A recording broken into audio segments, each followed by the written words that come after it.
தாவேக்கா ஆட்சி அமைக்கணும், விஜய் சிஎம் ஆகணும், இதற்கு இதுதான் வலுவான காரணம்னு ஏதாவது காரணம் இருந்துச்சுன்னா முன்வைங்க.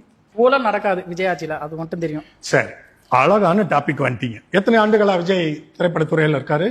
30 ஆண்டுகள். 30+ அவரே சொல்றாரு 30 ஆண்டுகள். 30 ஆண்டுகளில் இவர் ஈட்டிய சம்பளம், இவர் சேர்த்து வைத்திருக்கிறது, இவருடைய பேங்க் பேலன்ஸ் எல்லாமே சேர்த்து ஒரு 5000 கோடி வந்திருக்கணும். குறைஞ்சது 2500 கோடி. ஆனா எவ்வளவு டிக்ளேர் பண்ணிருக்காரு? எங்க போச்சு அந்த மத்த பணம் எல்லாம்? ஒரு ஆக்டருக்கு யார் சம்பளம் தருவாங்க? தயாரிப்பாளர். நீ எங்க வருவேன்னு எனக்கு தெரியும்.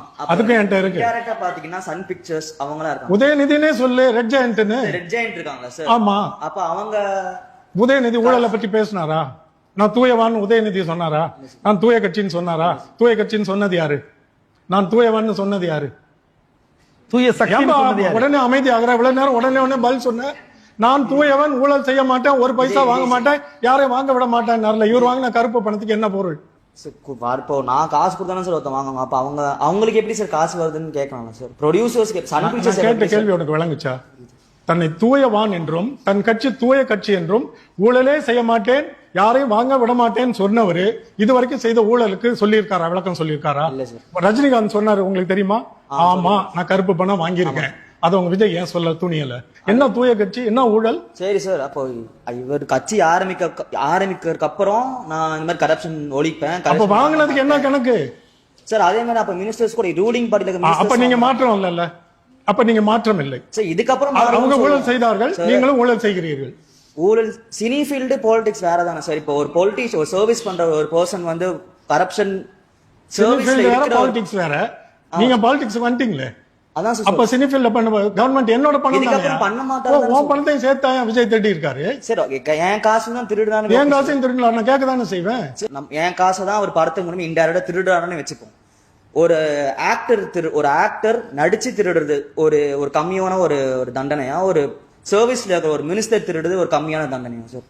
கருப்பு பணம் கருப்பு பணம் தான் சார். கருப்பு பணம் ஊழல் தானே. ஊழல் தான் சார். எல்லாம் ஓகே. 2 கோடி ஊழல் தானே சார். 10 லட்ச ரூபா இருந்தாலும் ஊழல் தான் சார். என்னப்பா பேசிட்டு இருக்கோம் சார்? முடிஞ்சு போச்சு இல்ல சார். விஜய் ஊழல்வாதின்னு ஒத்துக்கிறீல்ல? விஜய் ஊழல்வாதின்னு ஒத்துக்கிட்டு இல்ல. சினிமா சைடுல ஊழல்வாதியா இருக்கான் சார். அரசியல் வந்து ஏன் சினிமா ஊழல் வேற, அரசியல் ஊழல் வேற சார். Difference impact. இப்போ தம்பி என்னப்பா, சினிமால இருந்து உனக்கு 10 லட்சம் கொடுத்தா வாங்கிக்க மாட்டியா? அரசியல்ல இருந்து 100 ரூபாய் கொடுத்தா வாங்கிக்க மாட்டியா? காசு தானப்பா. திருட்டு தானப்பா. ஆமா சார். அரசியல்வாதி வீட்டுல திருடினாலும் திருட்டுதான், நீ சினிமாக்காரன் வீட்டுல திருடினாலும் திருட்டு தானே. திருட்டு தான் சார். நீ என்ன பேசிட்டு இருக்கேன்னு எனக்கு புரியல. விஜய் நல்லவர்னு சொல்ல முயற்சி பண்ணா, நீ என்ன சொன்னாலும் பண்ணவே மாட்டேன் சார். ஊழல் அவர் திருடினாருன்றத நீ ஒத்துக்கிறியா இல்லையா? அவனா சினிமா மூலியமா திருடி இருக்காருன்னு. ஆமா, அவ்வளவுதான் நான் சொல்றேன். சரி, அவர் இப்படி திருடானா பாலிடிக்ஸ்ல மினிஸ்டர்ஸ், பவர் டேக்கர் மினிஸ்டர்ஸ் எப்படி சார் அப்படி திருட முடியும்? ஒவ்வொரு மினிஸ்டர்ஸும் பதவி ஏற்கிறதுக்கு முன்னாடி என்ன சொல்லுவாங்க? என்ன சொல்லி பதவி ஏற்பாங்க? இவர் தூய கட்சின்னு சொன்னாரு, அதுக்கு பதில் சொல்லுங்க எனக்கு. ஒவ்வொரு மினிஸ்டர்ஸும் இப்ப நீங்க தானே சொல்றீங்க நடிகர் விஜய் தான் தூயவன், ஊழல் செய்ய மாட்டேன்னு சொன்னாரு. அது சினி ஃபீல்ட்ல இருக்கிற போது என்னங்க சினி ஃபீல்டு? நீங்க பணம் தானே. சினி ஃபீல்டு வேற, பாலிடிக்ஸ் வேற. நான் இப்ப மென்ஷன் பண்றது ரீசன் வேற. நீதிமன்றத்துல போய் இப்படி சொல்லுவீங்களா? நீதிமன்றத்துல ஒவ்வொரு மினிஸ்டர்ஸும் பதவி ஏற்கும் போது நான் சொல்லட்டுமா? ஏய்ப்புன்றது கவர்மெண்ட் அரசை ஏமாத்தினாரு, இந்த சமூகத்தை ஏமாத்தினாரு, தமிழ் மக்களுக்கு வந்து சேர வேண்டிய பொது பணத்தை ஏமாத்தினார். வரின்றது என்னது? 30 வருஷம் திருடிட்டு என்ன திடீர்னு தலைவராய் தூயவான்னுக்கிறதா என் கேள்வி. 70 வருஷமா ஒருத்தவங்க திருடிட்டு கட்சி நடத்திட்டே தானே sir. Very good, that's my point. அப்ப அவனும் திருடன், நீயும் திருடன் தானே. மாற்றம்னு சொன்னீங்களே, அப்ப மாற்றம் இல்ல. நீ என்ன தெரியுமா, உங்க பாயிண்ட்ல இருந்து என்ன தெரியுமா மக்கள் விளங்கிக்குவாங்க? கவுன்சிலர் திருடுறான், எங்க ஹீரோ திருட கூடாதான்னு. அதான் நானும் சொல்றேன். தப்பு தான் சார் சொல்றேன். அவன் முடிஞ்சு போச்சு பாது. உங்க ஆளு திருடான்னு சொல்றீங்க. திருட தப்பு தானே. கருப்பு பணம் வாங்கினவன் திருடன் தானே. நீங்க என்ன ஊழலை பத்தி பேசுறது நான் கேக்குறேன். எனக்கு சரியான கேள்வி என்ன கேளுங்க. திமுக இவ்வளவு வருஷம் ஊழல் பண்ணிட்டு தானே சார் இருந்திருக்காங்க. 10 வருஷம் இதுக்கப்புறம் வர திமுக பண்ணிச்சுன்னு சொல்றீங்களா? 50 ஆண்டுகள் ஊழல் பண்ணிச்சு திமுக. ஒரே ஒரு ஆண்டுதான் ஊழல் பண்ணிச்சு தாவேக்கா. அதனால மன்னிச்சிடலாமா? அமௌண்ட் டிஃபர்ஸ் ஆகும் சார். இப்போ 1 லட்சம் அது அமௌண்ட் டிஃபர். சரி, அது 1000 கோடி. இவர் 100 ரூபாய் மட்டும் தான். 100 கோடி பண்ணாரு. இவங்க பவர்ல இருந்து 1000 கோடி எப்படி பண்ணாங்க சார்? இவன் வாட்ஸ் யுவர் பாயிண்ட்? தூயவரா? இதுக்கப்புறம் சரி cinema தூயவரா? he claims to be holy. நான் சொல்றேன் சார். நீ அதனால அவர் சினிமா ஃபீல்ட்ல ஒரு தப்பு பண்ணி வந்தாருன்னு வெச்சுக்கலாம். அப்ப மாற்றம்னு நீங்க சொல்றதுக்கு இடமே இல்ல. கருப்பு பணம் வாங்குனவனும் கெட்டவன் தானே, தப்பானவன் தானே. so Vijay is not a change. you cannot vote for மாற்றம். அவரும் தவறானவர் தான். சொன்னா ஒத்துக்குவாயா? சொல்ற வரைக்கும் அசியூம் பண்ணாத. தவறானவனுக்கு வக்காலத்துக்கு வராத. நீ என்ன இளைஞன்? நீ நான் வந்து யாருக்கும் சப்போர்ட் பண்ணுவேன். இப்போ நீ விஜய் சப்போர்ட் பண்ணியா என் ப்ராப்ளம் இல்ல, தப்ப நியாயப்படுத்தாத சார். நான் அதெல்லாம் சொல்லிட்டேன் சார், விஜய் பண்ண ஊழலும் தப்புன்னு தானே சார் நான் சொன்னேன். அவ்வளவுதான், முடிஞ்சிருச்சு. டென்ஸ் தேர். ஓகே, அடுத்தது. ஓகே, ஃபர்ஸ்ட் நான் ஸ்டார்ட் பண்றது ஒரு திருக்குறளோட ஸ்டார்ட் பண்ணணும்னு நினைக்கிறேன். நல்லா இருக்குமா கேட்க? தாவேக்காவோட அந்த அதெல்லாம் குரல்ல பரவாயில்ல. ஆரம்பிக்கிறேன். திருக்குறள் தாவேக்கா அது இல்ல. இல்ல தாவேக்கா இப்ப நாங்க பரவாயில்லங்கறேன். Okay fine sir. சோ அதாவது இவங்க கட்சியில ஒரு ஒன் ஆஃப் த திருக்குறளா இருக்கு, அதை சொல்லி ஸ்டார்ட் பண்றேன். பிறப்பொக்கும் எல்லா உயிர்க்கும் சிறப்போவா செய்தொழில் வேற்றுமையான். நான் என்ன நினைக்கிறேன்னா, வாரிசு அரசியல் இல்லாம இது இருக்கு தாவேக்கா. சோ இப்போ கரண்டா பாத்தீங்கன்னா இவங்க வந்து ஒரு வாரிசு அரசியலா இருக்கு. எதை வச்சு நான் சொல்றேன், எனக்கு இருக்க புரிதலை வச்சு சொல்றேன். மூத்த தலைவர்கள் இருக்காங்க. சோ இவங்க எல்லாரையும் விட்டுட்டு உதயநிதியை வந்து ஏன் டெப்யூட்டி சிஎம்மா வந்து ஆக்குனாங்கன்னு தெரிஞ்சுக்கலாமா? எனக்கு அதுக்கான அண்டர்ஸ்டாண்டிங் தெரியல. சோ அதனால உங்ககிட்ட கேக்குறேன். இந்த வாரிசு அரசியலால் தமிழக மக்கள் இழந்தது என்னன்னு எனக்கு நீங்க சொல்லணும். சீனியரா இருக்கிறவங்களுக்கு ஏன் வாய்ப்பு கொடுக்கலன்னு சொல்லி கேக்குறேன். அதான் அந்த கட்சியிலேயே நிறைய அவங்கெல்லாம் உன் சித்தப்பா பெரியப்பாவா, மாமா மச்சானா? நீ அவங்களுக்காக ரொம்ப கவலைப்படுறியா? தமிழக மக்களை பத்தி கவலைப்படுறியா? இல்ல எப்படின்னா இப்போ ஃபார் எக்ஸாம்பிள் இப்போ இல்லம்மா, எனக்கு புரியுது.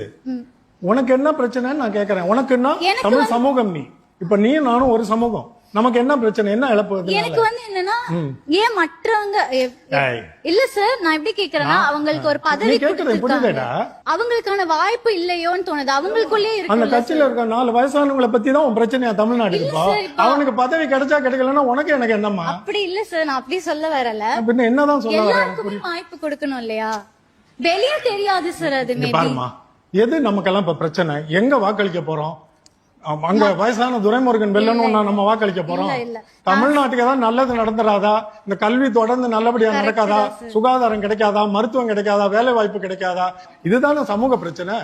எனக்கு அது புரியுது. நான் உன்ட்ட கேட்கறது, அது கட்சியில இருக்க 4 வயசானவங்க பிரச்சனை. எங்களுக்கு தராம அவன் பிள்ளைக்கு தூக்கி கொடுத்திருக்கியான்னு அவங்க கேட்கட்டும். உனக்கு என்ன அதுல பிரச்சனைங்கிற? விஜய் சொல்றான்றதுக்காக இதெல்லாம் நீ தூக்கிட்டு வரக்கூடாது. அவர் உங்களையெல்லாம் இப்படிதான் ஏமாத்தி வச்சிருக்காரு. இந்த மாற்றத்தை விஜய் தருவார் நம்புறேன், அதனால நான் அவருக்கு வாக்களிக்கணும்னு நினைக்கிறேன் அப்படிங்கிறவங்க மட்டும். நான் அந்த கேஸ்ட் விஷயத்தை பத்தி பேசினதுனால அந்த கேள்வி கேட்கிறேன். இந்த கவின் அந்த ஆணவ கொலை ஒண்ணு நடந்துச்சு இல்ல, அதுக்கான முடிவு ஏன் இன்னும் கொண்டு வரல? ஒரு சட்டம் அதுக்காக ஒண்ணு போட்டிருக்கலாம், லைக் அதுக்கான ஒரு இது வந்திருக்கலாம். விஜய்க்கு வாக்களிக்கிற அந்த கேள்வியே கேட்க கூடாது. உன் தலைவர் பேசினாரா? உன் தலைவர் பேசினாரா? இல்ல, இந்த அரசுக்கு கொண்டு வந்திருக்கலாமே. நான் இதுக்கு பதில் சொல்ல மாட்டேன். ஏன்னா உங்க தலைவருக்கு தகுதியானவர் இல்ல. ஏன் பேசலன்னா, இந்த ஜாதியை பத்தி பேசினா அவன் போட மாட்டான், அவனுக்கு இது பண்ணா பேச மாட்டான். அதனால வாயை மூடிட்டு அமைதியா இருக்காரு. சார், ஆக்சுவலி அவங்க 75 இயர்ஸா இங்க இருக்காங்கன்னு நீங்க சொல்றீங்களே, அவங்க ஏன் இன்னும் ஒயின் ஷாப்லாம் இப்ப அதிகமா தானே இருக்கு? ட்ரக்ஸ், இந்த கஞ்சா இதெல்லாம் அதிகமா தானே இருக்கு. ஏன் அது இன்னும் ஒழிக்காம இருக்காங்க? Good question. ஆனா ரெண்டையும் செய்யக்கூடாது. இது வந்து கவுண்டர் வச்சு கவர்மெண்ட் விக்கிறது டாஸ்மாக். போதை கவுண்டர் வச்சு கஞ்சாவை விக்கிறது இல்ல. கஞ்சா கடத்தப்பட்டு திருட்டுத்தனமாக உள்ளே கொண்டு வரப்படுகிறது. தமிழ்நாட்டுக்குள்ள எப்படி வருது? இப்போ இந்த அரசுனாலன்னு உங்க தலைவர் விஜய் சொல்லிட்டே இருக்காருல்ல, அது வந்து தேர்தலுக்காக ஆள்கிற அரசின் மேல் குற்றச்சாட்டு சொன்னாதான் வாக்குகளை எதிர்ப்பாக கொண்டு வர முடியும். அதனால போதை கலாச்சாரம், இளைஞர்கள் சீரழிந்துங்கிறாரு. ஒரு குறிப்பிட்ட அரசியல் பின்னணி உள்ள ஒரு அமைப்பு தமிழ்நாட்டுக்குள்ள ஒரு அவலத்தை நிகழ்த்தி கெட்ட பெயர் கொண்டு வந்து இளைஞர்களை போதை கலாச்சாரத்தில் சீரழித்து இங்க ஆட்சியை பிடிக்க வேண்டும் என்று கீழ் வழியாக தவறான வழிகளில் முயன்று கொண்டிருக்கிறார்கள். வட இந்திய தொழிலாளர்கள் மூலமாக, பயணிகள் மூலமாக, இன்டர்நேஷனல் டூரிஸ்ட் மூலமாக தமிழ்நாடை எப்படியாவது கைப்பற்றிட மாட்டோமா, எப்படியாவது சீரழிச்சிட மாட்டோமான்னு இந்தியா முழுக்க அவர்களுக்கு பெரிய ஆளுமை இருக்கிறது. மிகப்பெரிய தொழிலதிபர்கள் அவர்கள் பாக்கெட்டுக்குள்ள இருக்கிறார்கள்.